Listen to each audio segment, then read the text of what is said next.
We saw this glow of light, just this kind of a halo of a light, just kind of beaming out. He wanted to tell me about a crash of some sort of craft that had occurred on his ranch. He would wad it up in his hand. When it hit the table, it spread out just like water with no wrinkles. And it looked like there was a hieroglyphic type writing written along the inside surface of the I-beam. They had no earlobes. They had 2 ear canals, 2 very small orifices for the nose, a concave face. Oh yes, it was a cover-up from the beginning.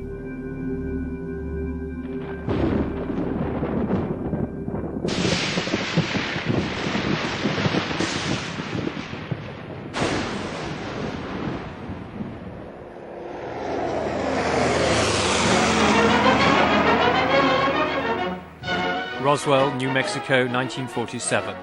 A military town and Air Force base. Home to America's 509 bomb group.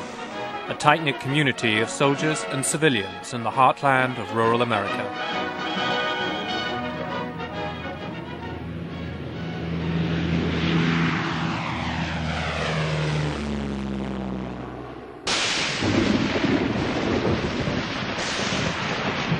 In the summer of 1947, the whole of America was gripped by a wave of sightings of flying saucers. In Roswell, there were many witnesses to a strange light in the sky.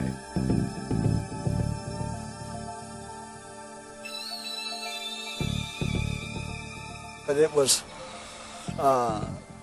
just going in a northerly motion at a pretty rapid speed, but nothing like a falling star or a meteorite.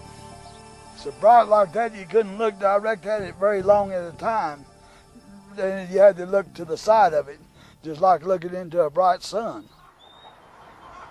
William Woody is 61, a pig farmer who worked for the local bus company in Roswell. He remembers to this day what he saw on the night of the 4th of July, 1947. I was 13 years alive, and that's the first time I'd ever seen anything like that. We got in the old truck one morning and headed north out 285 just to see if we could locate it. Every exit or path off of the highway was blocked off with the military sentries, and said that it was under investigation and nobody was allowed to go either east or west off of the highway.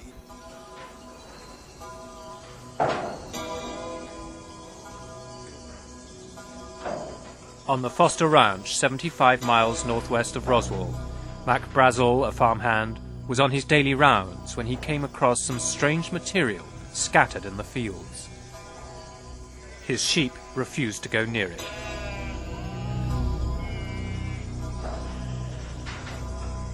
Unable to identify what it was, Brazel travelled 20 miles to show his nearest neighbour what he had found. Loretta Proctor is 83 and still lives on the same ranch near Corona, north of Roswell. She remembers Brazel arriving on horseback with a collection of strange material.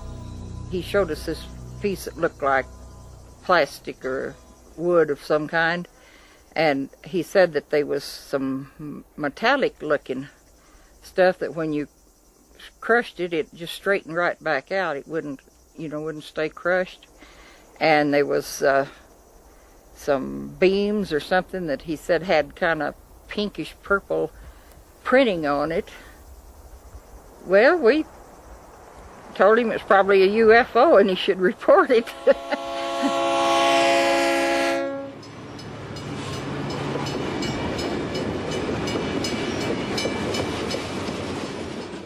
Brazel took her advice and travelled into Roswell town with the strange debris.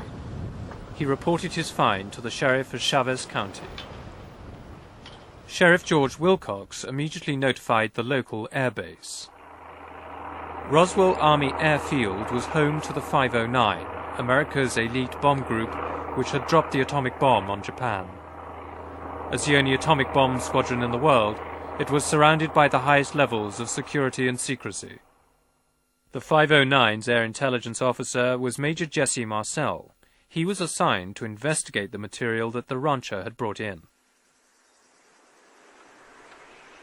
Marcel drove out to Brazel's ranch to collect some of the debris. That night, he brought it back to his house to show his wife and son. He came back real late one night, about 2 o'clock in the morning, as I recall, very excited because he woke myself, my mother up, saying they found parts of a UFO, or a flying saucer at that time. And he wanted me to see it because it was such of an unusual type of finding. Dr. Jesse Marcel Jr. is himself a pilot, colonel, and state surgeon in Montana's Air Force Reserve.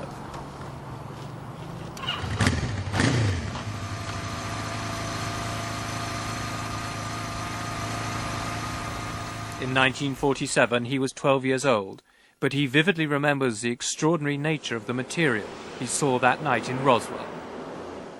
As I recall, the most unusual part of the debris that I saw was the I-beam fragments, or what I recall as being I-beam, because they were very light, very strong, and they had some writing along the inside surface of this. And that was the thing that really set this apart from anything I'd ever seen before. Dan Dwyer and his colleagues in the Roswell Fire Brigade were also involved. The firemen were shown some remarkable material with curious properties. Dwyer's daughter Frankie was in the station at the time and remembers picking it up. When I would wad it up, it was like I had nothing in my hand. I couldn't feel it touching my skin. It was real weird. Drop it on the table and it was just like water, the way it would spread out. Meanwhile, Major Marcel brought the material he'd recovered back to Roswell Army Airfield. The commanding officer, Colonel Butch Blanchard, surprisingly ordered his public information officer, First Lieutenant Walter Hort, to issue an astonishing statement to the press. I was instructed by Colonel Blanchard to put out a press release which in effect stated that we had in our possession a flying saucer. In essence, it said that we have in our possession a flying disc.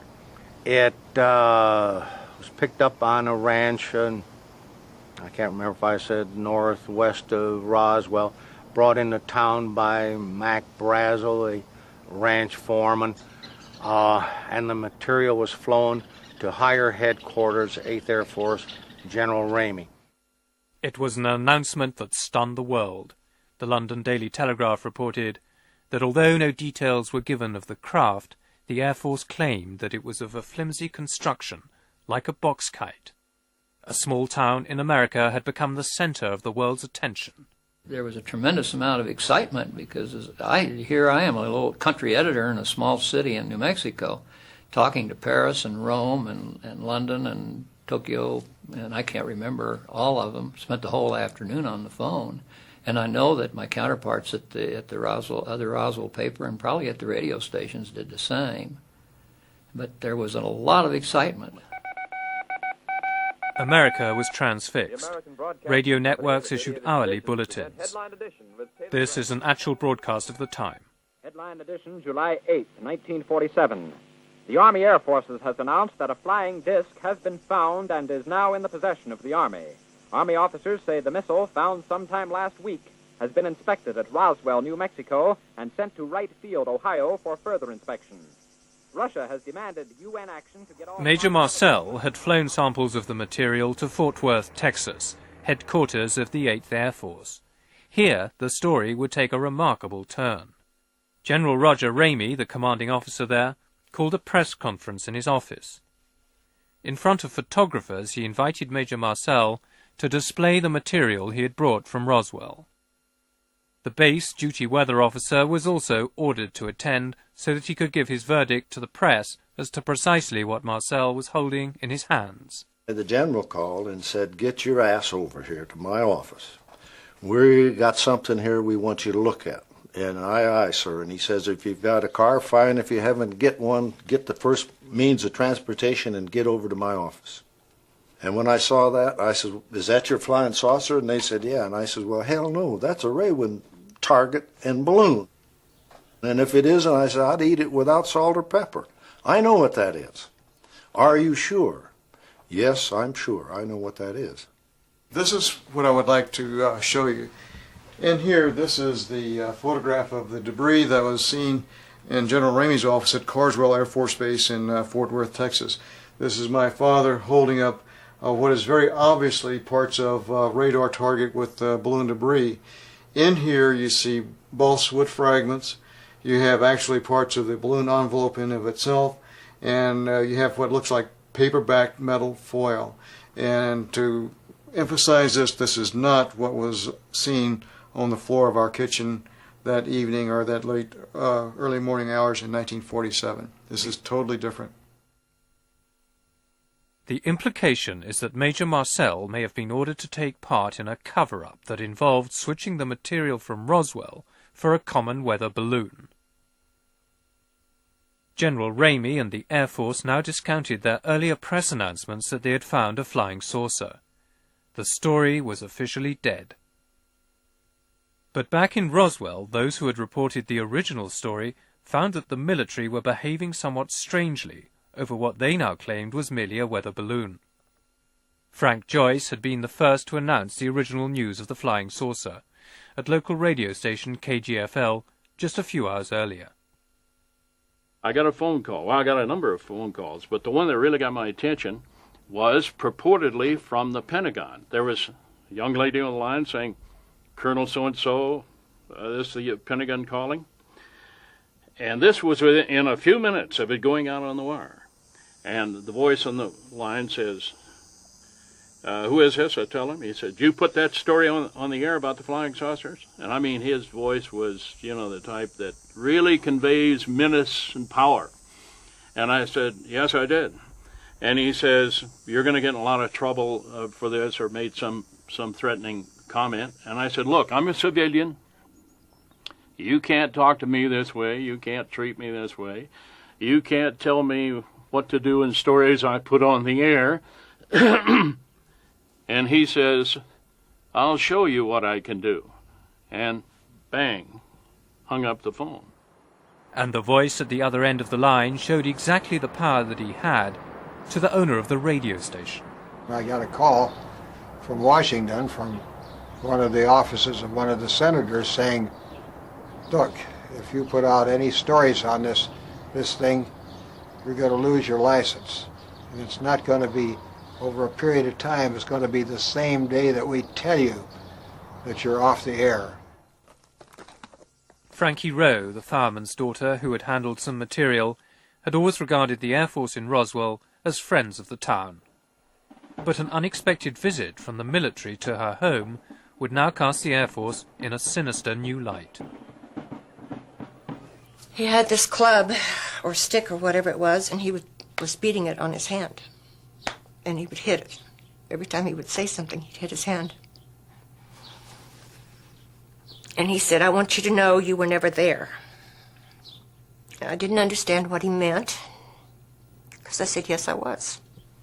And he said, "No, you weren't." I said, "Yes, I was." And he said, "Can't you get this through your head? You never saw anything. You were not there. You don't know anything." And he said, "This is a big desert out here. We can just take you out in the middle of this desert and no one will ever find your bodies." He said, "You'll be nothing but bones and nobody will ever know what happened to you." And I told him I would not talk about it. If it were not for the threats, the entire Roswell affair could be viewed as nothing more than an embarrassing mistake. But in 1965, Butch Blanchard, now a four-star general, attended a reunion dinner in Roswell, and the incident had not been forgotten. He had been the commander here in 1947, and I was at a table with the general and several other locals when they were interrogating him about the 1947 incident, and he declined to answer any of the questions, except he did comment that it was the damnedest thing he'd ever seen. He never would discuss it, but several months later, one night, I badgered him again, as I like to do, and he said, "Well," and he paused, he said, "I'll tell you this," and I'm paraphrasing him because I don't remember exactly how he said it, but in essence he said, what I saw I've never seen before.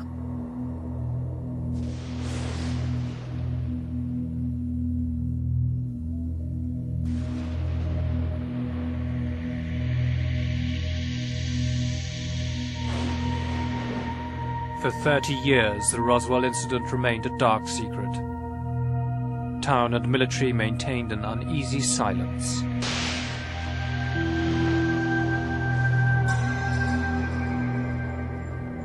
The story didn't see the light of day until 1978, when Jesse Marcel, the 509's intelligence officer, went public with an appearance on American television. I was amazed as to what I saw. The amount of debris that was scattered over such an area. It took me a while to realize that there's something strange about it. But the more I saw the fragments, the more I realized that it wasn't anything that I was acquainted with. I proved by trying to burn it, it wouldn't burn. I tried to break it, it would not break. If it was something of ours, I'm sure there would be no reason to keep it under cover that long. If it's an alien spacecraft, there's another reason why it would not never be known by anybody here until they found out more about it. I sensed that there was a cover-up someplace about this whole matter. In 1947, General Ramey's chief of staff was Colonel Thomas DuBose. Shortly before he died, he was interviewed on home video. As a retired brigadier general, he is the highest-ranking officer ever to comment on the Roswell incident. It was a cover story. The balloon part of it is the story that's to be given to the press, and that is it, and anything else, forget it. And McMullen, if you ever knew him, if you told him that he wanted to run something, he goddamn sure ran it. He knew every facet of the operation. He's a busybody. He wanted to know what the hell was going on, who was pissing on the sidewalk, and all that sort of thing.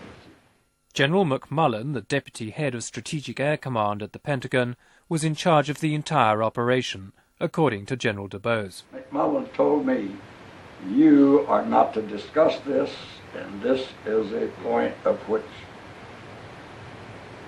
this is more than top secret, as he said. It's beyond that.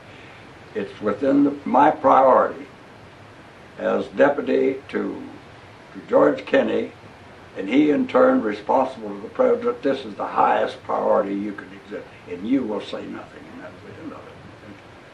And Jesus, that's the commander-in-chief, and you forgot about it. The revelations of DuBose suggest that the American Air Force did indeed have something important to hide. There's no question about that. General DuBose said that specifically to us, that the balloon explanation that the Air Force offered was a cover story to get the reporters off General Ramey's back. So we have a wide body of testimony that was a cover-up. We have military witnesses saying they were sworn to secrecy. We have radio employees telling us that they were told if they broadcast their interview with Mac Brazel, they better look for a new job because they'd be out of the radio business the next day. We can show that beyond a shadow of a doubt. There's no question there was a cover-up. The question is, what were they hiding? What could the Air Force have been hiding for the last 40 years?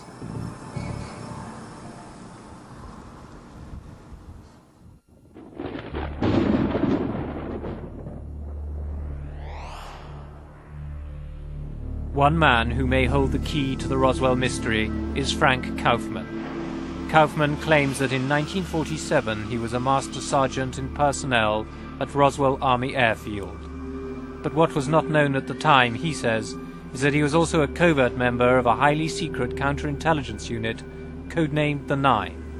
Tonight, Kaufman reveals for the first time what he claims is the true story of the Roswell incident. I was assigned to Roswell in 1942. My duties at that time was somewhat classified. The events that led up to the 1947 incident is rather peculiar because there is a lot of erratic movement on the radar screen, and this called our attention that maybe we better monitor those screens. They sent some of us to Alamogordo, the White Sands, to view the the blips on the screens. The blips were just dancing from one end of the screen to the other, and then all of a sudden there was kind of a flash, and it just disappeared. Well, that indicated that possibly maybe a plane or a missile or something just went down. Kaufman says he and his team immediately drove east from Alamogordo, back to Roswell, then towards a location about 45 miles south of the Foster Ranch. And this was late at night. We started to clip some of the wire fence and drove into the area. The terrain was very rough at the time. There was no roads leading into it.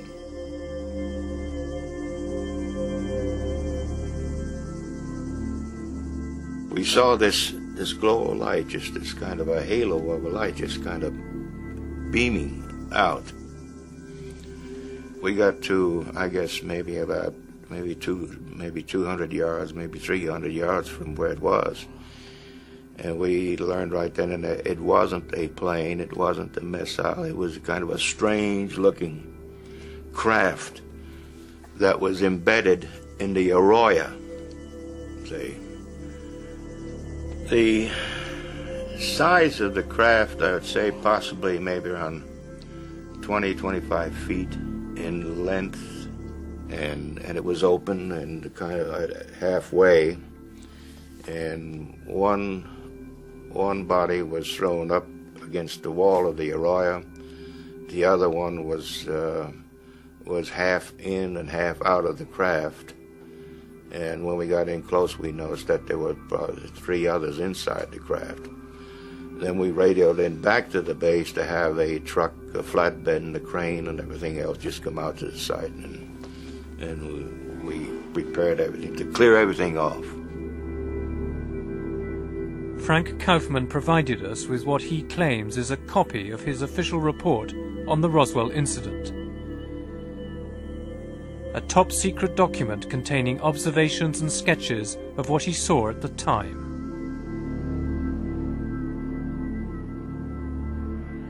We saw panels of controls. We couldn't make them out. They were writings. We didn't know what it.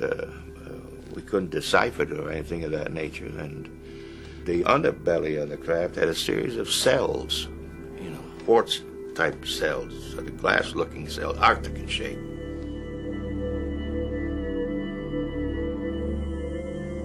This is the actual site where Kaufman says he saw the strange craft for the first time. This is an artist's impression of the aliens based on Kaufman's own descriptions. We noticed one thing, that deterioration was beginning to set in on one of the bodies of the hands. We noticed the hands of skin trying to shrivel up, and that's the reason why we put them in the bags real in a hurry and got them out to the base hospital. They called the mortuary here to find out if there was anything that they could preserve the bodies with. The base also inquired about the availability of child-sized coffins, and later there was another call to the town undertaker.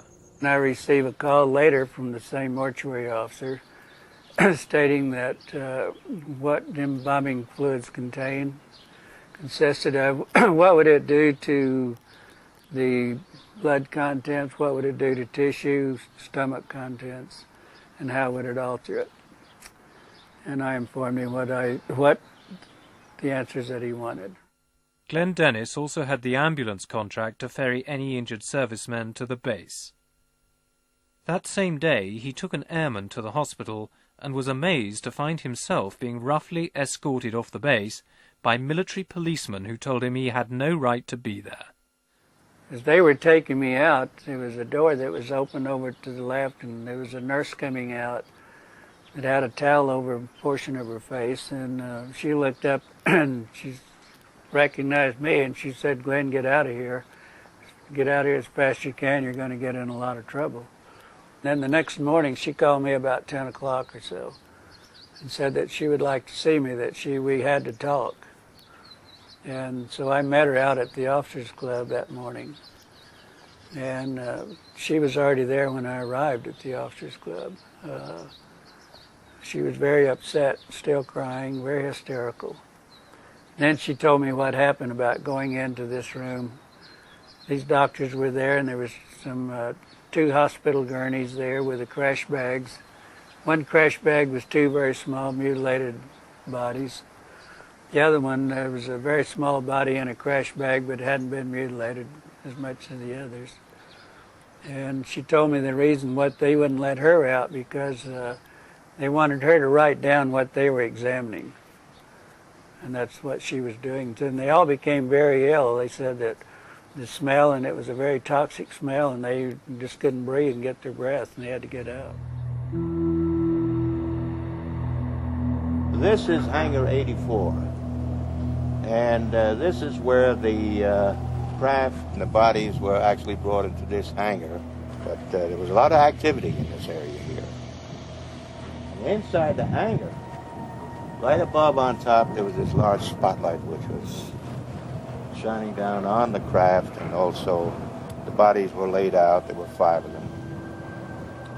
And there was a cordon of military police around the area to keep people getting too close. There were other witnesses to the strange events at Hangar 84.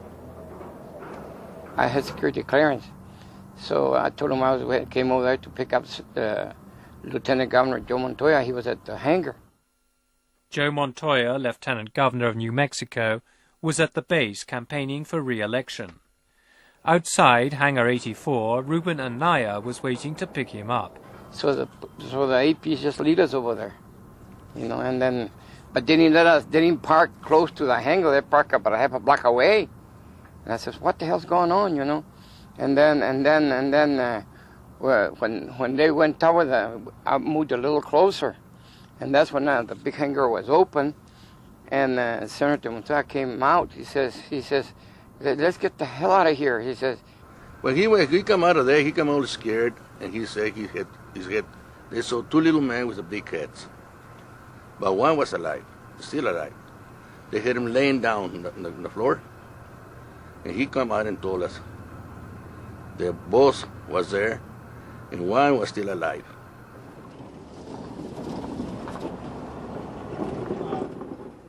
There were other witnesses with strange reports of aliens. Fireman Dan Dwyer told his daughter Frankie what he had seen. He said it did not come from this world. Did not look like anything he had ever seen. And he said there were little people out there. And Mother asked him what he meant by little people, and he said they weren't human people, but they were little people. He said there were 2 that were already dead when they got there, and they were put into body bags. And I don't know if the one that was still alive had put them into the bags or if someone assisted at the time. There was one that was still alive and was walking around. At the sheriff's office, Sheriff Wilcox's wife later told her daughter what had really happened. She said that there was a flying saucer, and that they even found some bodies by it, and one of them was alive, and that the Army, Air Force had come and threatened my father and his family to not mention anything at all about it. According to Frank Kaufman, the debris and bodies were flown to Air Force Intelligence Headquarters at Wright Field, and another consignment was sent to Andrews Air Force Base in Washington. How high did it go? All the way to the president, I was told. President Truman. The fact is, there is no proof, evidence, documentation, physical evidence of any sort to prove that your story is true. That's right. You have to accept it. I mean, you either believe it or you don't. I mean, see. There is no independent evidence to corroborate Frank Kaufman's story. Proving his involvement in clandestine operations, he claims, would be in breach of his military oath.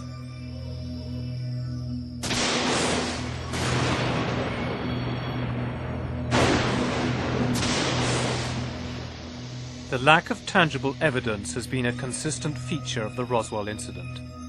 Then earlier this year, sensational film allegedly shot by an American military cameraman appeared in London. Our cameraman says that the crash happened in June. He was sent down to White Sands on the 2nd of June 1947, and that they'd spent a week and a half clearing up the area. He also explains that when they first arrived at the site, the area had been cordoned off, and that no one went anywhere near the vehicle. The ground surrounding the vehicle was hot. He said the creatures were all laying by the side, holding onto these oblong boxes which they wouldn't let go. And after a few hours, when the military moved in, the instruction was to move away all the loose debris and the creatures.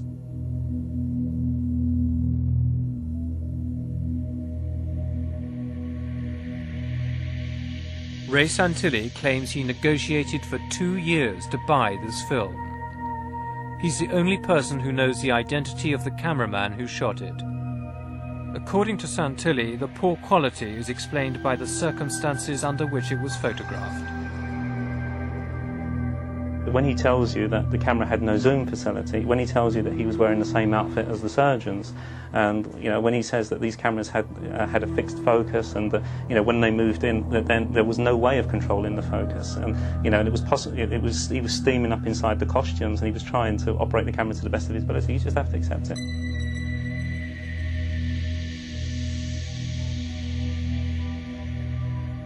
The other question is, well, why isn't it a fixed camera? Why isn't it a camera fixed above looking at the body? But then his argument is that, well, surgeons were bending over it all the time, and the only way you can get to see these things is by moving around. And the camera that he detailed as using, we checked at the museum, and it's a handheld camera. Despite repeated requests, Ray Santilli has been unable to arrange a meeting between us and the cameraman. So far, we have no real proof of his existence.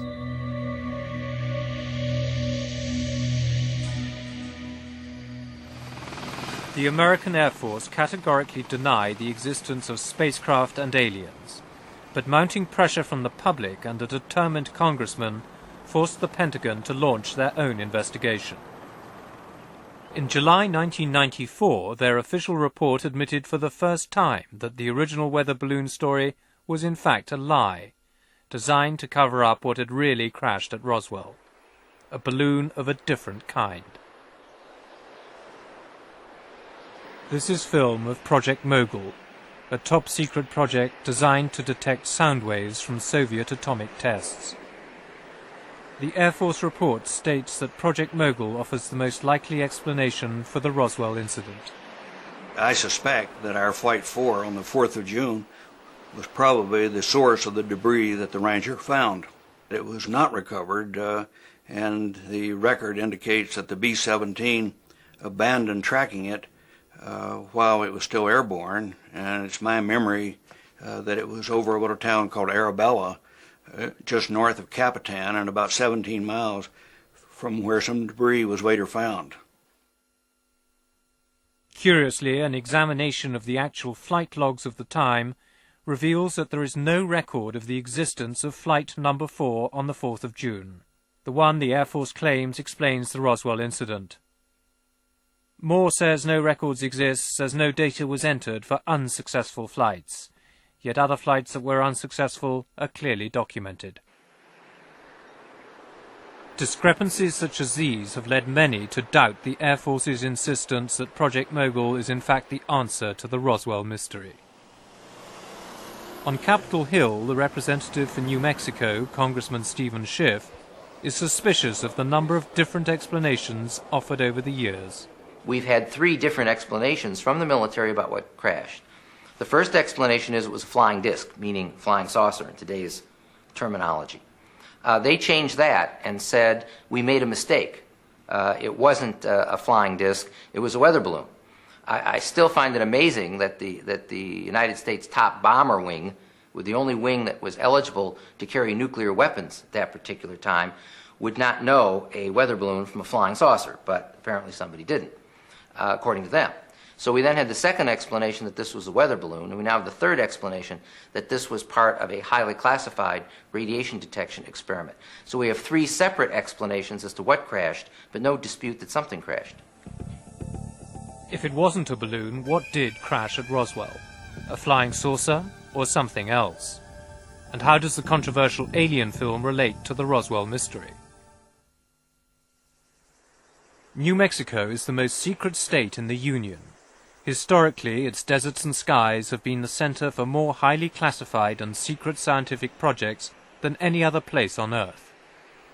The suspicion is that some strange top-secret military experiment could lie behind the Roswell mystery.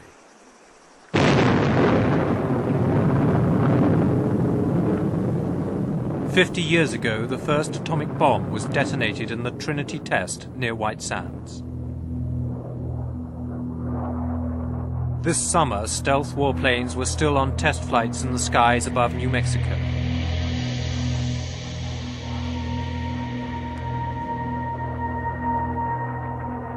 And almost half a century earlier, their predecessor, the Flying Wing, was also seen in these skies.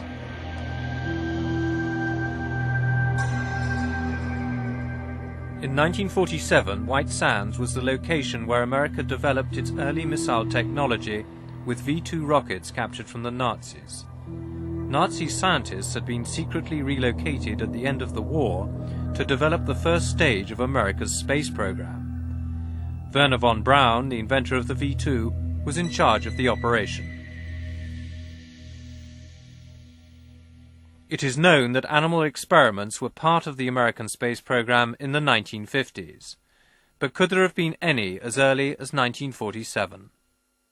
One series, which was known as Project Albert, which launched a chimpanzee or a monkey, a small monkey, in one of the nose cones. Needless to say, the monkey didn't survive due to some technical difficulties with the nose cone in re-entering into the Earth's atmosphere. When was that? That was probably around the late 40s and the early 50s. And this was even before the famous Ham, the space chimpanzee, which was trained over at the Alamogordo Air Force Base. Could it have been as early as 1947? Probably around 1947. I know that Project Albert began with, I believe, V2 number 47. Our investigation reveals for the first time that animal experiments may have been conducted much earlier than was previously thought.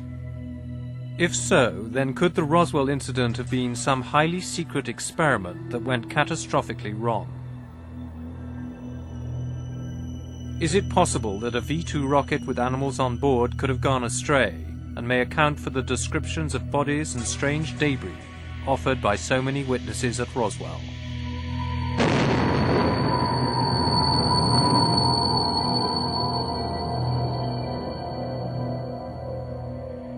Could the metal with the curious properties at the Foster Ranch have come from a crashed V-2?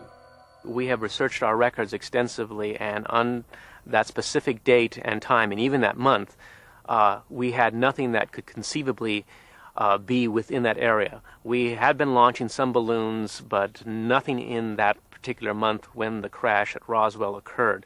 And all of our rockets that we did launch could be accounted for during that time period, and there was nothing that White Sands had available at that time that could reach that far over to Roswell. As far as White Sands is concerned, we're pretty clean on this incident. If the military authorities are to be believed, the records rule out the possibility of a crashed V-2. But the military admitted lying before to cover up something more secret. It is this possibility which leads many to believe that the cover-up continues. And according to Ray Santilli, the cameraman of the alleged alien autopsy seems to offer a tantalizing clue. They're not alien creatures as far as he's concerned. He just calls the creatures freaks all the time. He says they've got no reason to be here, and he says he doesn't know what they are. Our cameraman's a very religious guy. He just refuses to believe. And he was there at the time, he saw everything that happened, but he refuses to believe that these are extraterrestrials. He just says that, it's just some goddamn experiment, and that's it. He just calls them freaks. You have to remember, this is a cameraman that was there at White Sands, with the Trinity experiments as well. It appears that lots of weird and wonderful things happened at that time. As well as the autopsy, there is footage of strange debris, allegedly recovered at the site of a crashed space vehicle. Whatever the Santilli film represents, there is no question it demands serious investigation. These symbols bear some resemblance to actual letters. V-I-D-E-O, video.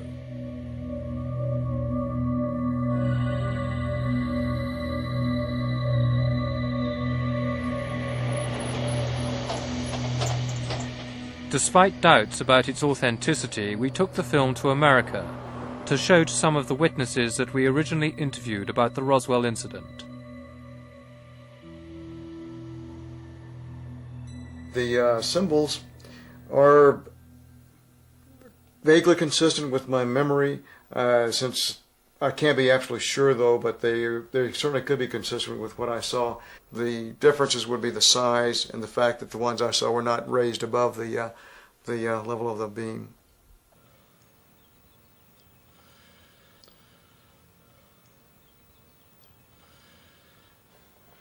I'm trying to count the fingers in there. There was 6.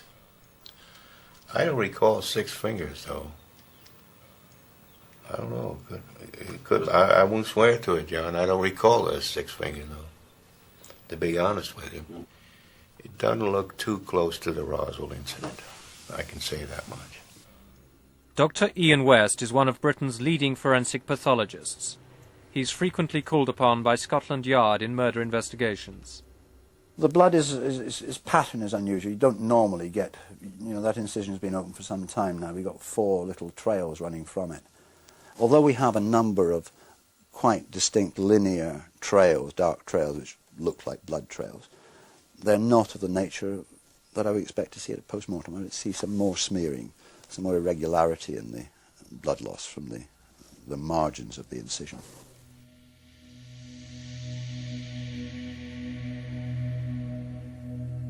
One has seen one distinctive organ removed from the upper central abdominal region. It's of the size of a liver, but it's not of the liver shape, and it's not in the liver position. I've seen no intestines that I can distinguish.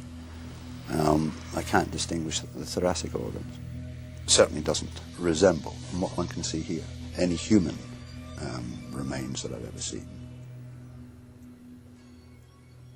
There's just no evidence to say this is definitely nothing on the film which makes me say this is definitely a hoax. My feeling is that probably about 98% feeling is that this is probably a man-made hoax. I have, as I say, a 2% area where I don't know. In my opinion, I think it's a special effect. It's man-made. It's a good special effect.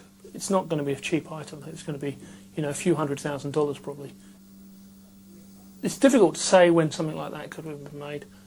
Certainly in the 60s they were doing things at Hammer, which were very similar.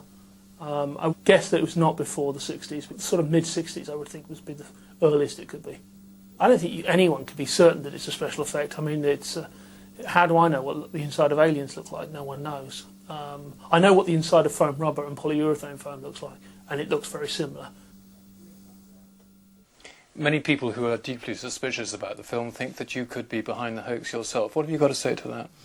I'll still go back to what I said before. If someone, even if it was our company, wanted to hoax a piece of footage, why not do the job properly? Why not create something that really looks like an alien creature? Why come up with something where you've got these unnecessary hurdles of saying, well, is it human or is it not human? And in answer to your question, we didn't hoax it. Are you sure? Absolutely sure. 100% sure. I mean,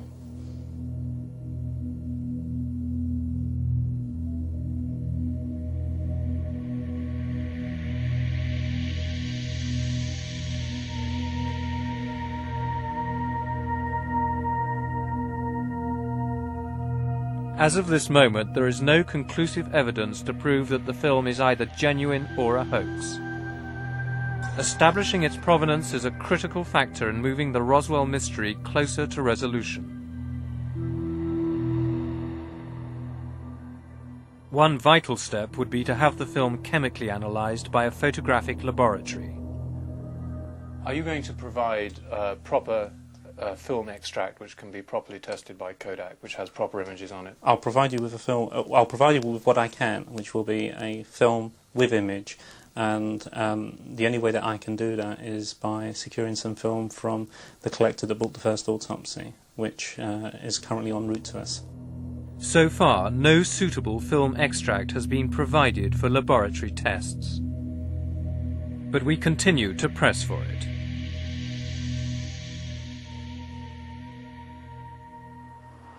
Back in Washington, the search for tangible evidence of what happened at Roswell has continued on a different front. The issue is providing to the public whatever records may still exist, if any, and there may not be any, but if any, on the Roswell incident, so people can make their own determination. That is the mission that I discussed with the General Accounting Office. The General Accounting Office is a powerful body which oversees government operations. They have been investigating government agencies to establish if there are any official records of the Roswell incident. In July this year, the GAO reported that the Air Force had destroyed their records relating to Roswell. For conspiracy theorists, it sounds all too convenient. But one man who would know if Roswell ever figured in secret files is Frederick Durant. In 1952, he investigated the whole question of flying saucers for the CIA. If there had happened in 47, we would have known about it in 52 or 53 when I was involved. And I truly believe that we had the best information available in the intelligence community, including the White House and the National Security Council. And the investigation would certainly have, in fact, it was not even considered in the Blue Book because it was meteorological balloon wreckage. But you are absolutely convinced that what you have told us, what you saw, and that is 100% accurate? I am absolutely 101,000%. It's the truth. The whole truth and nothing but the truth? That's right. As Ripley would say, believe it or not. For nearly 50 years, the Roswell incident has defied all attempts at rational explanation. In the world of UFO mysteries, it has become the most celebrated of them all. In the absence of any physical evidence, it all comes down to a question of faith. In the course of our investigation, we have encountered a wilderness of fact and fantasy. Credible witnesses relate incredible tales with apparent sincerity. Incredible characters make outlandish claims that cast grave doubt on their own rationality.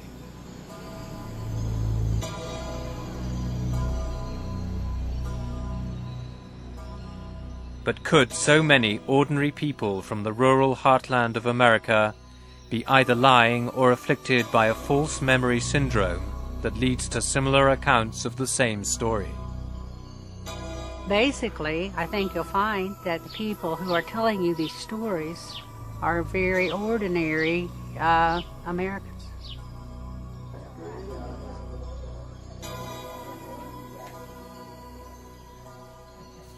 I know it happened. I know it was real. The threats were real. I think that they're covered up some, and I think they should tell the truth to the public now. Today, the Roswell incident remains shrouded in mystery. The Air Force insists that there are simply no secrets to conceal.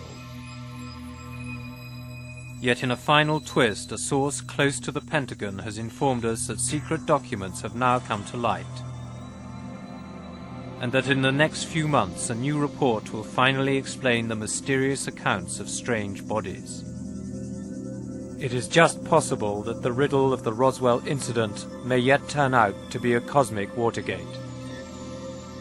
General Ramey describes the object as being of flimsy construction, almost like a box type. He says that it was so battered that he was unable to determine whether it had a disc form, and he does not indicate its size. Ramey says that so far as can be determined, no one saw the object in the air, and he describes it as being made of some sort of tinfoil. Other Army officials say that further